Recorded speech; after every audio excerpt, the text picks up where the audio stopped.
Joining us here at 41NBC.com, I'm Melissa Lee. Robbins Air Force Base officials announced there will be no cuts to the 116th Air Control Wing. The news comes from the Department of Defense after thousands of people nationwide in the National Guard were expecting to lose their jobs. Between 5,000 and 6,000 National Guard positions will be saved across the country, despite a push in the president's budget last year that aimed to cut the number of people in the Guard. Now, this saves 50 positions in the state of Georgia. The reversal of this decision today obviously has some positive impacts for the wing and for Georgia, the Georgia Air National Guard as a whole, and we're happy to see this. 54 National Guard organizations across the country have been very vocal on trying to convince the federal government to not go through with the cuts. Authorities seized a shock collar, which is meant to be used for dogs, from the home of the Taylor County parents charged with multiple counts of child abuse. That's according to GBI Special Agent Wayne Smith. He says investigators found the collar on a table in the home Tuesday morning when they arrested Diana and Samuel Franklin. Now, the two face charges of first-degree child cruelty and false imprisonment against their 15-year-old adopted daughter. Smith says when they searched the property on June 4th, the collar was one of the items they were looking for but couldn't find.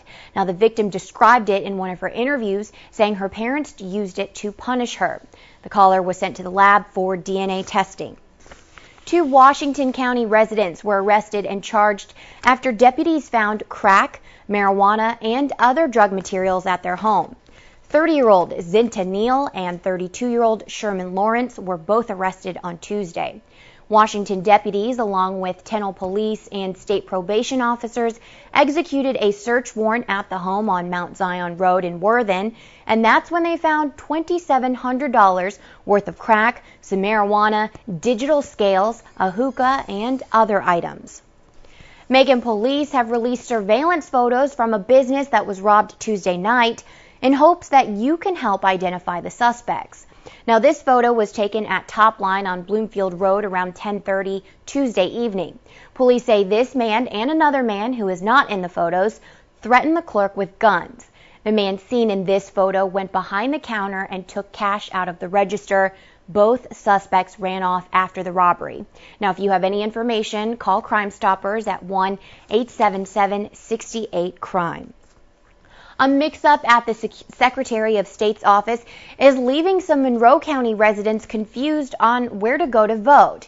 Now, there's a bit of a scramble to make sure voters know where to cast their ballot. Monroe County officials say this happened as a result of the newly drawn maps.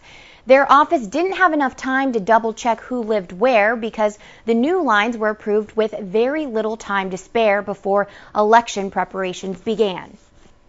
We're working hard at making sure everything is right, so not just to fix that problem, but just to go through everything and see, yep, that's right, which is what we wanted to do before they sent the precinct cards out.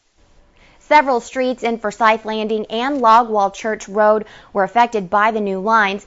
Now, if you have questions on voting or which district you live in, call the Monroe County Board of Registrars. That number is 994-7622.